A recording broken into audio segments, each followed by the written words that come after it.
Welcome back to another set of tips and tricks. And it's getting that time of the year when a lot of people are upgrading their boats and ordering their new boats. And there's a few tips and tricks to make it easier when you get that boat and get it ordered right and get it built right so you can maximize your Humminbird and Minn Kota product offering. What we're going to discuss in this video is we're actually going to talk about the Helix units and the SOLIX units and what we need to connect and network all that together. First thing, we're going to get into the Helix units. If you want to network, if you have multiple units and you want to network two units together, all you need is an Ethernet cable and you will need two dongle cables. This is an AS EC QDE. That is an AS EC QDE dongle cable. What that does is it connects to the Ethernet port like that, and this will plug in the unit. But the reason they do that is because of your quick disconnect. And I've taken this apart real quick. Just quickly show you why they want a dongle cable. It's not to charge you extra money, but it goes in here in your quick disconnect. The Humminbird HELIX has a single point connection. If you had a screw-in dongle cable, you'd have to unconnect this and then you'd have to unscrew the dongle cable. We had that with the Core series and took a lot more time. This one's simple, easy. You put it in, you put your dongle in here. You connect the Ethernet cable, which I've already got one running here.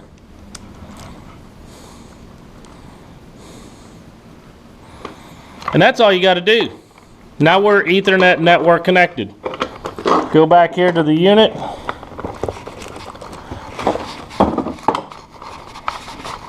And it's connected. Now you have Ethernet connection. You can quickly and easily take it off. So if you're going to get a Helix, so with that Humminbird Helix, you will need an Ethernet cable. What you need to do is measure the length that you need and then add some extra. From the distance from here to your console, and turning corners here, turning corners up there, too long is not going to hurt. I would rather buy one that's 5 foot too long or 10 foot too long and coil up cable than have it too short. That's one of the easiest things. You've got to take in consideration, like this Skeeter bass boat is not straight from this point to here. We've got this angle that's coming out here.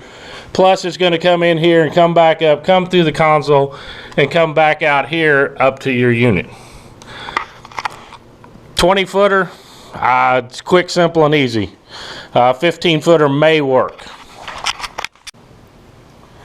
That will do everything you need to network your two Helix units together. If you're going to do more than two units, I've done videos on the Ethernet switch. You will need to add an Ethernet switch. You will have to have a cable from each unit to that switch. So if you had 3 units, like I've got Helix, I would have to have an Ethernet switch, a cable from this unit to that, and each unit to that Ethernet switch. You can run up to 5 devices. If you need to stack them, you can daisy chain them, and you can keep stacking and adding to it. The only other thing for Helix users that I would recommend is if you're running a fiberglass boat or you're going to separate the 2D sonar readings on your console unit out to a second transducer, because you're going to mount the mega imaging transducer higher on the jack plate, is you'll need a Y cable. Y cable is simple and easy. It doesn't switch. There's no switching done. This just plugs in your unit. One side is 2D sonar, one side is side imaging. All it does is it takes the wiring that normally would go to that standard transducer and it splits the 2D section and runs it down a separate side. There's no magic here, babies. It's simple, easy. You're going to plug your connection in, plug this into the back of the unit at your console, and that'll give you your 2D readings all the time from through the hull, or your second transducer, and your mega and your down imaging when you're off plane. The only other things while you're doing it, don't forget your updated Lake Master cards. There's some really good stuff coming again this year. They keep continually scanning and updating and adding new waters. So check to see if your region, there's different versions. You have your regular Lake Master, your Lake Master Plus, and your Smart Strike cards that are available. Or you can just go to Chart Select and download your favorite lake and give it a try if they updated one lake.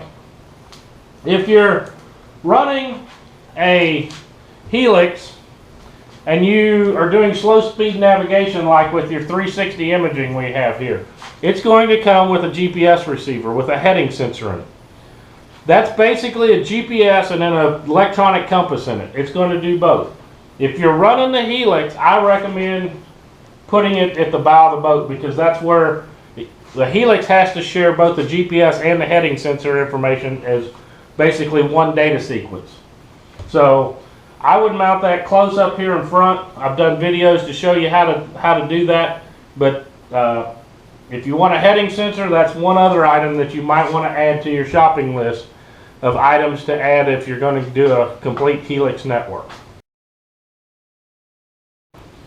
Now we're going to talk about the SOLIX system. SOLIX system, pretty simple and easy. If you're going to network two SOLIX cable units together with the individual ports on the back, all you need is an Ethernet cable of the appropriate length to connect one unit to the second unit. No dongles are necessary. This is a direct connect Ethernet system with the SOLIX. Other things that you would need if you're going to run a SOLIX at the console, they have a special Y cable for them. It's going to be the one that's a 14 pin style cable. Got the round connectors versus the Helix had the little, I call them monopoly houses. You can see here the round, that's the screwing in the units, that's the Y cable ends. Does the exact same thing. Splits out your 2D sonar readings to a second transducer. So if you're going to do that at the console, SOLIX owners, better grab one of them. Heading sensor, I would do something a little bit different on the heading sensor on a SOLIX. Since SOLIX allows you to pick the GPS data location and the heading sensor data separately, I use my internal GPS in my unit for my GPS data. I mount my heading sensor back here on the back of the boat. Why? Because when you're in rough water, your boat's doing this, up and down and up and down and like that. Your heading sensor's moving around. If you put it back here, this is the most stable part of any boat, is the back end. So I get my heading sensor data from here. I get my GPS data from the location up there. The other thing it allows me to do is my console unit, this is my source data because my transducer is right back there on the jack plate and the shoot through is there. So my GPS relationship is a lot closer for my console unit, and I'm using the heading data for my bow unit and getting the GPS location data from here. Now, one of the top questions I get: buy a new Ultrex with Minn Kota iPilot Link, comes with a heading sensor. Why do I need to have two of them? The GPS data for your iPilot Link system is created out of the head of the trolling motor.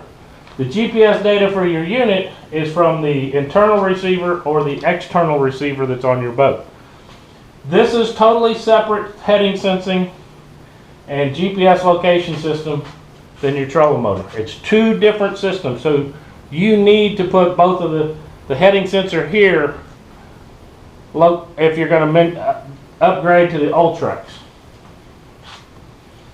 or any of the new Minn Kotas. Now, I've been very fortunate to get to play with one of the new down imaging sonar ones, and yes, I have put it to work there. It's packed full of mud, it's got scratches. This thing's a beast. I ain't seen no difference.